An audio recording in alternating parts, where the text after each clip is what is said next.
I see we have a luminescent new Marvel logo, which I've been told means I won't need any background knowledge of previous MCU properties to understand this show. What a relief to be leaving all that behind and heading out into new pastures with new villains, and definitely not a rehash of Echo's early life that was largely covered in Hawkeye. Let's go!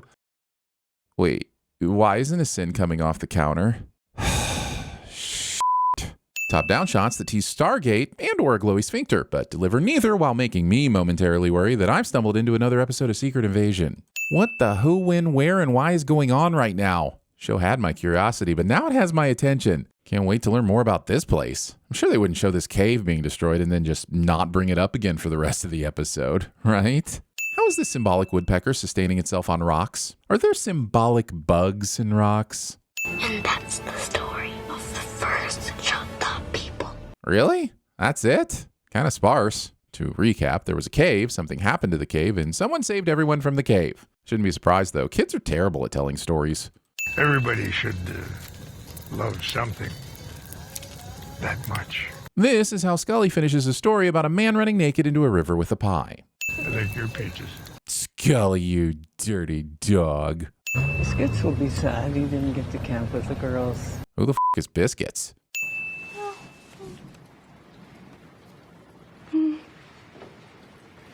In a thunderstorm? Just for hot cocoa? My mother would have thrown tap water at me.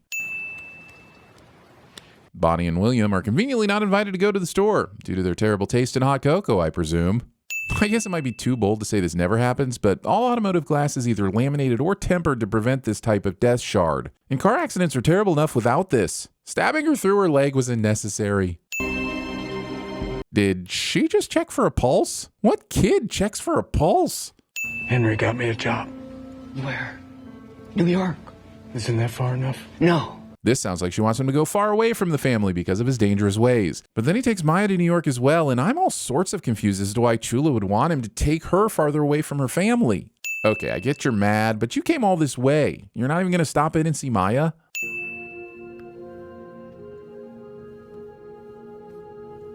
But you didn't make her entertain the whims of a child. That one's on her. Your conscience should be clear. This, like the scene in the car, could have made me sad, but it ends too soon and just lets the score do all the heavy lifting. Maya continues to let these adults let her sit in the front seat. Maya invites Bonnie this time, and I'm having trouble understanding how Bonnie doesn't view this as a threat. In case you confused it with Yorkie from Jojo Rabbit. Dragons live in a different world. Is it a world where I don't have to watch the same scene in 2 different shows?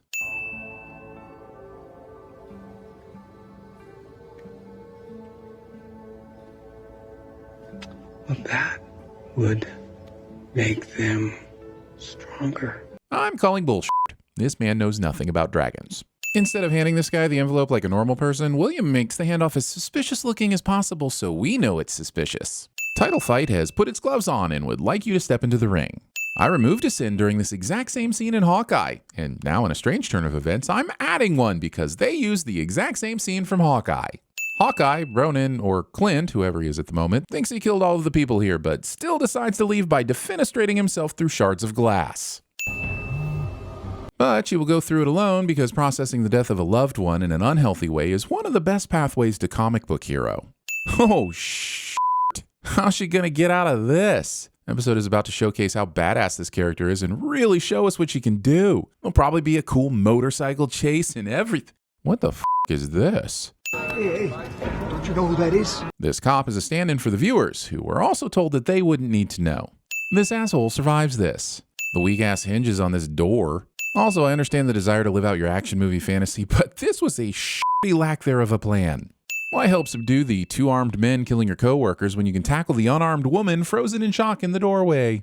Okay, this scene's pretty cool. We get to see Maya kick ass, and it's definitely giving Daredevil hallway fight scene. Well, now it's just giving literal Daredevil in another show that's not Daredevil. That's right. I'm sending a Daredevil cameo for being just that. Showing us how this fence isn't stopping anyone from accessing these loaded weapons. These mobsters don't know how to gun safety correctly. And did you find the exercise of use to you? The conversation I have with my abs after engaging my core to get up from the couch somehow makes it into the episode. We're family. And you don't turn your back on family. Cliché. Now we cut to a bunch of out-of-context clips that the show is trying to pretend were just a bunch of random crimes and not a previously on Hawkeye. That would have been less jarring had I not watched that show. This is at least the third time in this episode that they've done one of these close-ups on Maya's leg. At what point does continually highlighting a singular compelling characteristic start to come across as you reducing them to being solely defined by that characteristic? Debate.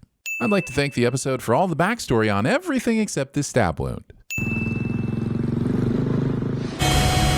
Wanting me to believe that the person driving this truck actually beeped at a motorcycle approaching from behind instead of being shockingly alerted to her presence when she slammed into the back of them. She's set up pretty fast for someone with a wound in their side. I know if I'd been stabbed. What am I talking about? I can't even sit up that fast now. Maya? It's me, Biscuits! Who the f*** is Biscuits? I was hoping the show would give us 2 different shots of these boots. Glad that happened.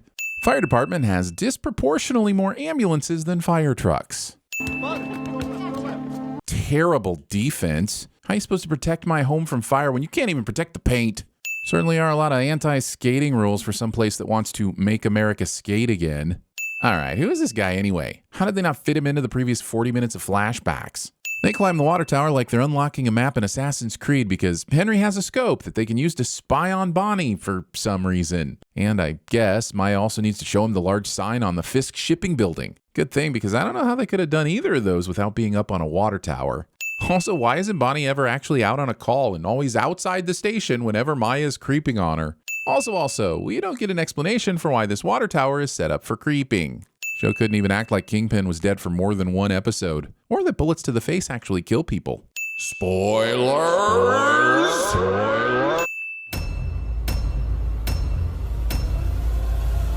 We've seen this before. Something eating you? Why do you think I blew up your condo? Dragons live in a different world.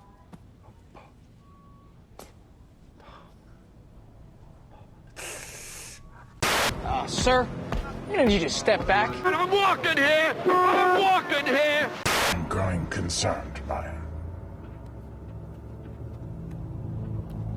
Want something to eat, but I don't know what. Let me help you release this rage in a more constructive way. How? Drugs? I've been watching them all night. I'm freaky like that. I am tired